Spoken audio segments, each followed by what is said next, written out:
बिस्मिल्लाहिर्रहमानिर्रहीम। अस्सलाम वालेकुम viewers, my name is Shahzad. और व्यूवर्स, आज हम अपने इंग्लिश एक्सरसाइज की सीरीज़ इंग्लिश ग्रामर मिस्टेक्स का लेसन नंबर 2 जो है वो स्टार्ट कर रहे हैं। व्यूवर्स, इस सीरीज़ से ना सिर्फ आप इंग्लिश ग्रामर सीख सकते हैं बल्कि इससे आप ग्रामर की मुख्तलिफ एक्सरसाइज भी हल कर सकते हैं, जो कि ज़्यादातर जो है वो बेस्ड ऑन है प्रीवियस पेपर के ऊपर, जर्नल में एक्सरसाइज हैं कॉमन मिस्टेक्स की। तो इसका मतलब ये है कि ये तमाम क्लासेस के तलबा के लिए मौजूद तरीन सीरीज़ है। बहुत सिंपल सा इसका फॉर्मेट है कि सबसे पहले आपके सामने एक रॉन्ग सेंटेंस आएगा, जैसे I have visited him yesterday. अब ये मान लिया जाए कि ये फ़िक्रा गलत है, मान के चलते हैं कि ये फ़िक्रा गलत है। अब इस फ़िक्रे को दो तरह से ठीक किया जा सकता है कि या इसको प्योर प्रेजेंट परफेक्ट का बना दें या इसको प्योर पास्ट सिंपल का बना दें। अब मैं देखें कि इसमें मुझे जो गलती नज़र आ रही है वो है कि यस्टरडे जो है वो एक पास्ट टाइम एक्सप्रेशन है, तो उसका प्रेजेंट परफेक्ट में इसका इस्तेमाल नहीं है। आप सिंपल कहते हैं आई हैव विजिटेड हिम, ठीक है, मैंने उसको विज़िट कर लिया है, या आई विजिटेड हिम यस्टरडे। दोनों सूरतें हैं, लेकिन हम प्रेजेंट को वर्ब के लिहाज से जो है वो टेंस के लिहाज से देखते हैं। तो हैव जो है, हैव के आने की वजह से यहाँ पे यस्टरडे का जो है ना वो काम ख़त्म हो जाता है, यानी या तो हैव ख़त्म करें या यस्टरडे ख़त्म करें। तो हम ये चलते हैं कि जी अगर इसको प्रेजेंट पास्ट सिंबल का बनाना है तो फिर यहाँ से हैव ख़त्म कर देंगे, आई विजिटेड हिम यस्टरडे। तो यहाँ पे ये जो है वो फिक्रा ठीक है। या इसको अगर प्रेजेंट परफेक्ट का बनाना है तो फिर हम क्या बोलेंगे, I have visited him. Past time expression present perfect में नहीं लगेगा। नेक्स्ट है जी एक्सरसाइज नंबर 12, जो इसका सेंटेंस है। पहले रॉन्ग सेंटेंस आएगा, I let him to use my car. फिक्रा बिल्कुल गलत है। लेट के बाद टू का जो इन्फिनेटिव है वो बिल्कुल नहीं आता, वहाँ पे जो है वो लेट के बाद टू नहीं आएगा। I let him use my car. तो यहाँ पे इसको टू को जो है ना यहाँ पे आपने इसको ख़त्म करना है, आई let him use my car, ये वाला फ़िक्रा ठीक है। आई let him use my car, मैंने उसे अपनी कार इस्तेमाल करने दी, ठीक है। यहाँ पे भी ये भी क्लियर हो गया। नेक्स्ट है जी नंबर 13। नंबर 13 पे है जो रॉन्ग सेंटेंस है, पहले वो देख लेते हैं। You had better to accept his offer. तो हैड बेटर के साथ भी जो है ना वो टू का इस्तेमाल नहीं होगा। जब भी जहाँ पे भी हैड बेटर आए वहाँ पे आपने टू का इस्तेमाल नहीं करना। You had better accept his offer, accept his offer. You had better accept his offer, आपके लिए बेहतर है कि इसकी ऑफ़र को कबूल कर लें, यानी आपके लिए बेहतर है। जो एक सीरियस किस्म की जो है ना वो वार्निंग दी जाती है हैड बेटर से। सो यहाँ पे हमें ये क्लियर हुआ कि हैड बेटर के बाद टू नहीं लगाना। बाकी ग्रामर अपनी जगह पे, लेकिन जो मेन जो चीज़ है वो ये है कि हैड बेटर फिक्रा ठीक है और had better to accept his offer वो गलत है। नेक्स्ट है जी सेंटेंस नंबर 14। इसमें देखते हैं जी हमें गलत फिक्रा क्या मिल रहा है। Where should I park my car. पहली नज़र में देखेंगे तो फिक्रे में कोई गलती नहीं नज़र आएगी, लेकिन जब देखेंगे ध्यान से, एक्सपीरियंस बंदा देखेगा, वो कहेगा जी शुड जो मॉडल वर्ब है इनके साथ तो वर्ब की पहली फॉर्म लगती है, दूसरी फॉर्म तो लग ही नहीं सकती। तो यहाँ पे फिर हमें गलती ये पकड़ी गई कि जो पार्क वाला हिस्सा है ये गलत है, पार्कड नहीं ठीक, बल्कि पार्क जो है वो इसका जो है सही होगा। Where should I park my car, मैं अपनी गाड़ी कहाँ खड़ी करूँ। Where should I park my car, मैं अपनी गाड़ी कहाँ खड़ी करूँ, यानी किसी से सजेशन मांगी जा रही है। तो मॉडल ऑक्सिलरी वर्ब में पॉसिबिलिटी, सर्टेनिटी जो है वो पॉसिबिलिटी, प्रोबेबिलिटी वगैरह इस तरह की जो चीज़ें आती हैं, तो उनमें सब के साथ जो है ना वर्ब की पहली फॉर्म लगेगी। जब शुड के साथ पहली फॉर्म लगेगी, वुड के साथ पहली फॉर्म लगेगी, कुड के साथ पहली फॉर्म लगेगी, विल के साथ पहली फॉर्म लगेगी, कुड जो है लेट के साथ आप पहली फॉर्म लगाएंगे। तो यहाँ पे लेट जो है वो पहली फॉर्म भी लगा सकते हैं, दूसरी भी, सॉरी मैं यहाँ पे जो है वो करेक्ट कर लें, शुड, वुड, जो ये मॉडल ऑक्सिलरी वर्ब्स हैं। तो where should I park my car, मैं अपनी गाड़ी कहाँ खड़ी करूँ, अपने वर्ब की पहली फॉर्म लगानी है, सेकंड नहीं। नेक्स्ट है जी एक्सरसाइज नंबर 15। यहाँ पे देखें जी, हमें जो गलत फिक्रा है वो दिया गया है, you should send to him this report. तो यहाँ पे थोड़ा सा समझने वाला है, इस तरह के जो फिक्रे हैं वो व्यूअर्स इम्तिहान में आते हैं। अब यहाँ पे देखें तो गलती क्या है, you should send to him this report. इस फिक्रे में टेक्निकल गलती जो है वो अगर आपने गेस कर लिया तो वेरी वेरी गुड, क्योंकि ये जो गलती है ये बहुत कम स्टूडेंट जो व्यूअर्स हैं वो फाइंड आउट करते हैं कि वर्ब के बाद डायरेक्ट ऑब्जेक्ट आना चाहिए और डायरेक्ट ऑब्जेक्ट के दरमियान कोई ख़ास लफ्ज़, एक दो लफ्ज़ छोड़ के नहीं आने चाहिए। तो यहाँ पे देखें कि इनडायरेक्ट ऑब्जेक्ट आपका हिम है और डायरेक्ट ऑब्जेक्ट दिस रिपोर्ट है। अब दिस डायरेक्ट ऑब्जेक्ट और इनडायरेक्ट ऑब्जेक्ट का जो है ना वो वीडियो बिल्कुल एक दो दिन में आपके सामने आ जाएगा। तो दिस रिपोर्ट जो है इसके दरमियान जो सेंड एक वर्ब है और दिस रिपोर्ट डायरेक्ट ऑब्जेक्ट है, यानी वर्ब का डायरेक्ट ऑब्जेक्ट है। तो वर्ब और डायरेक्ट ऑब्जेक्ट के दरमियान सवाए इनडायरेक्ट ऑब्जेक्ट के अलावा कुछ नहीं आना चाहिए। तो ये सेंड में देखें तो आपके सामने जो ये फिक्रा गलत है, और इसमें सेंड टू हिम फिक्रा जो है वो थोड़ा सा इसमें देखें तो डायरेक्ट ऑब्जेक्ट जो है वो दिस रिपोर्ट के दरमियान लफ्ज़ आ रहा है टू हिम। इस फिक्रे को आप दो तरह से सही कर सकते हैं। पहला जो है तरीका वो देख लेते हैं, you should send this report to him. Send direct object कौन सा है, दिस रिपोर्ट, तो दिस रिपोर्ट और सेंड के दरमियान आप कुछ भी नहीं है।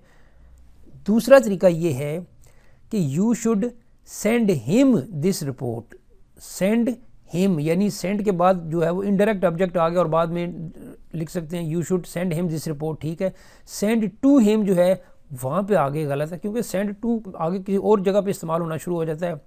तो लिहाजा दो तरीके हैं कि डायरेक्ट ऑब्जेक्ट और वर्ब के दरमियान एक लफ्ज़ छोड़ के, एक एक्सेप्शन छोड़ के बाकी एक्सेप्शन नहीं आने चाहिए। तो यह दो तरीके हैं ठीक करने के, you should send this report to him या you should send him this report, दोनों ठीक है। तो नेक्स्ट आगे चलते हैं जी कि नंबर यहाँ पे हमने देख लिया कि जो है सेंड और वर्ब के दरमियान जो है वो डायरेक्ट ऑब्जेक्ट के दरमियान कुछ भी नहीं है। नेक्स्ट है जी सेंटेंस नंबर 6 में देखते हैं जी कि हमें क्या रॉन्ग सेंटेंस और क्या सही करने को मिलेगा। You should take the cattles to the field. बहुत कॉमन और बहुत सिंपल सा कि कैटल्स नहीं होते। यहाँ पे देखें तो गलती जो है हमारी आ रही है कैटल्स के ऊपर।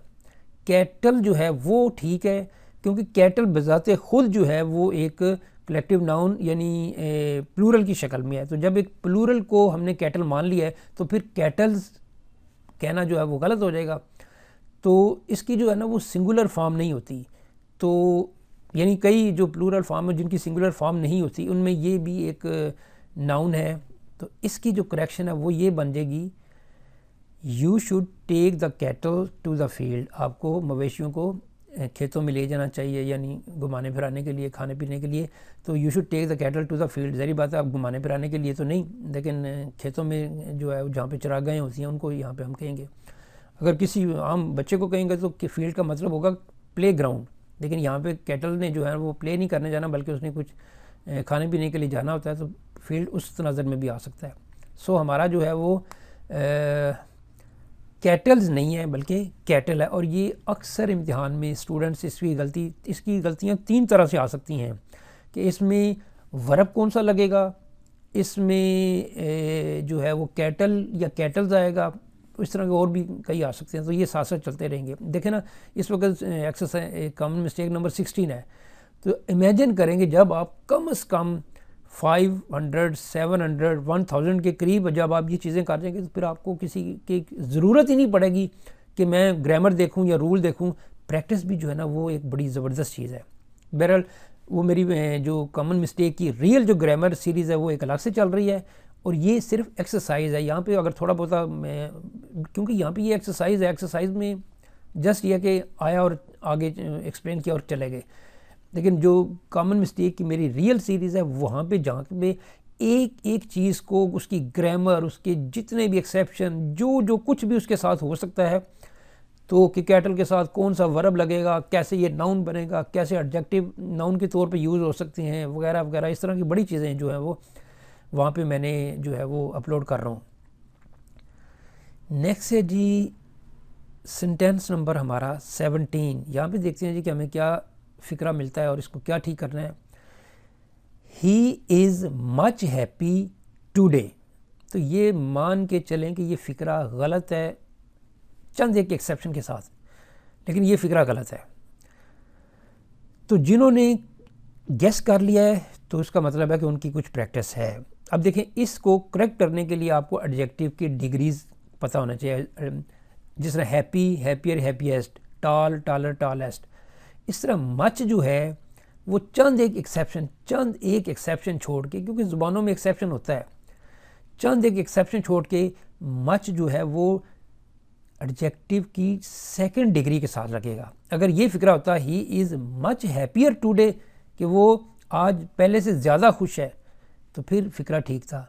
लेकिन यहाँ पे आ गया जी हैप्पी, यानी एडजेक्टिव की first positive degree, not comparative degree. तो फिर यहाँ पे जो है वो हमें यहाँ पे गलती समझ आ रही है कि यहाँ पे मच की बजाय अगर हम फिक्रे को ऐसे बोल दें, ही इज़ वेरी हैप्पी टुडे, इसका मतलब ये है कि वेरी के साथ यहाँ पे भी एक्सेप्शन है। एक्सेप्शन वाली मैं एक अलग से सीरीज़ बनाने की सोच लिया मैंने कि भाई एक्सेप्शन जितनी अंग्रेज़ी में, जितनी भी इंग्लिश में एक्सेप्शन हैं, उनका एक वीडियो, 2-3 वीडियो बना के दे दो, ताकि पता भी चल जाए कि भाई एक्सेप्शन सिर्फ यही है, सारों को नहीं हम एक्सेप्शन कहना। तो यहाँ पे जो है ही इज़ वेरी हैप्पी टुडे होगा, क्योंकि वेरी के बाद कंपैरेटिव डिग्री नहीं आती बल्कि पॉजिटिव डिग्री आएगी। ही इज़ वेरी हैप्पी टुडे। तो यहाँ पे जो है वो वेरी ठीक है, मच यहाँ पे गलत होगा। तो अगर ये होता फिक्रा, suppose he is very happier today, तो फिर हैप्पियर सेकंड डिग्री है, तो फिर वो फिक्रा गलत हो जाना था, वहाँ पे हैप्पी की वेरी की जगह मच का इस्तेमाल आएगा। बहरहाल वो जो रियल जो मेरी जो ग्रामर सीरीज़ है कॉमन मिस्टेक की, उसमें जो है ना वो ये सारी चीज़ें जो है ना एक एक करके एक एक चीज़ को जो है ना वो खोल के बयान किया गया है। नंबर है जी 18। चूँकि यहाँ पे एक्सरसाइज है तो हमें एक्सरसाइज में अगर ग्रामर समझाने लग पड़े तो फिर वो वीडियो 2 घंटे पे ऊपर चला जाएगा। अगर 10 चीज़ों की, ये जो 10 चीज़ें बयान कर रहा हूँ, इनके ऊपर समझाया जाए। नेक्स्ट है जी I am waiting for you from 3 o'clock। ये फ़िक्रा गलत है। अगर ये फ़िक्रा इतना होता ना कि आई एम वेटिंग फॉर यू, कि मैं तुम्हारा इंतज़ार कर रहा हूँ, लेकिन जब टाइम का जिक्र आ जाएगा, हमेशा याद रखें प्रेजेंट कंटिन्यूस में जब टाइम का जिक्र आ जाएगा तो इसका मतलब ये है कि वो प्रेजेंट परफेक्ट टेंस या प्रेजेंट परफेक्ट कंटिन्यूस टेंस होगा। तो इस फिक्रे को हम ऐसे सही करेंगे कि I have been waiting for you since 3 o'clock। Since यानी स्टार्टिंग पॉइंट हमें पता चल गया, I have been waiting for you since 3 o'clock, ये वाला जो सेंटेंस है ये ठीक है। आई एम वेटिंग फॉर यू इतना ठीक है, लेकिन आगे जब टाइम का जिक्र आ गया तो टाइम का मतलब ये है कि ये बात जो है वो पहले किसी माजी में शुरू हुई वेट करना, तो मैं 3 बजे से शुरू किया, इस वक्त 6 बज चुके हैं, तो जो बात माजी में शुरू होके अभी तक चल रही है, तो अब ये फ़ोन पे बंदा कह रहा है ना जो कि स्टिल वेटिंग में है, तो प्रेजेंट परफेक्ट कंटिन्यूस का हम इस्तेमाल करेंगे। नेक्स्ट है जी सेंटेंस देखते हैं कि यहाँ पे हमें गलती कौन सी मिलती है और इसको हम कैसे सही करते हैं। They are working for the blinds. They are working for the blinds, वो अंधों के लिए यानी नबीनों के लिए काम कर रहे हैं। तो viewers, the blind, the poor वो तो ठीक है, द ब्लाइंड्स, द पुअर्स ये नहीं ठीक। द पुअर जो है वो सारे जो हैं वो पुअर्स की बात हो रही है, पुअर पीपल की बात हो रही है। तो यहाँ पे जो गलती है वो यहाँ पे गलती आ रही है जी कि द ब्लाइंड होगा, ब्लाइंड्स नहीं होगा। तो यहाँ पे हम इसको जो है देखते हैं जी कि they are working for the blind लोगों के लिए वो काम कर रहे हैं, द ब्लाइंड यानी सारे लोगों के लिए। तो यहाँ पे ब्लाइंड्स नहीं आना, द ब्लाइंड आएगा। अब ये देखें, यही फ़िक्रा है। इस फिक्रे की अगर मैं आपको कॉमन मिस्टेक के लिहाज से एग्जांपल दूं, समझाऊं, एग्जांपल दूं वगैरह वगैरह, तो कम से कम 15 मिनट इस पे लग जाएंगे। तो आई थिंक अलग से ही जो है ना सीरीज़ बेहतर है। यहाँ पे सिर्फ एक्सरसाइज तक हो कि भाई जिन्होंने ये चीज़ें पढ़ी हुई हैं, देखी, उनको गलती समझ में आ गई, उसके आगे, ताकि इसमें एक तो कंटिन्यूटी रहेगी और जल्दी ख़त्म होगी। नेक्स्ट है जी सेंटेंस नंबर हमारा 20। वहाँ पे देखते हैं जी कि हमारा जो नेक्स्ट है वहाँ पे हमें क्या गलती मिलती है करने को, की हुई गलती है उसको सुधारने का क्या मौका मिलता है। I am playing cricket every day, मैं हर रोज़ क्रिकेट खेल रहा हूँ। लॉजिकली देखें तो हर रोज़ क्रिकेट खेल रहा हूँ, तो कई ज़ुबानों में ये उसका कई मतलब होगा, लेकिन यहाँ पे देखें तो हमने पढ़ा हुआ है कि प्रेजेंट सिंपल टेंस, जो प्रेजेंट डेफिनेट टेंस है, वहाँ पे कॉमन रूटीन की काम जो डेली रूटीन के काम है वो उसमें इस्तेमाल हो सकता है। तो कॉमन रूटीन जो डेली रूटीन वाला टेंस है वो है जी प्रेजेंट इंडेफिनेट। तो हमें यहाँ पे एक गलती मिल जाएगी। गलती अब हमें ये मिल रही है कि एवरी डे जो है ना, ये एक जो फिक्रा लगा हुआ है, फ्रेज़ लगा हुआ है, ये प्रेजेंट कंटिन्यूस में नहीं इस्तेमाल होता। अगर हम फिक्रे को ऐसे बोल दें, I play cricket every day, मैं हर रोज़ क्रिकेट खेलता हूँ, मैं हर रोज़ क्रिकेट खेल रहा हूँ, ये हमें उर्दू में तो बज़ाहिर ठीक लगेगा, लेकिन ग्रामेटिकली ये है कि हम अपने डेली रूटीन के रोज़मर्रा की जो एक्टिविटीज़ हैं वो प्रेजेंट सिंपल में इस्तेमाल करते हैं। अब प्रेजेंट सिंपल के कम से कम 10 से ऊपर छोटे छोटे यूज़ हैं, जो कि मैं उसके लिए वीडियो भी तैयार हो चुका हुआ है। तो वो वीडियो जो है उसमें ये होगा कि वो सिर्फ प्रेजेंट सिंपल के ऊपर होगा कि भाई इसके इतने यूज़ हैं, यहाँ पे ये इस्तेमाल हो सकता है। फिर उसके क्विज़ वगैरह भी हमारे साथ चलेंगे। तो ये फिक्रा जो है ठीक है, वो ये है कि I play cricket every day.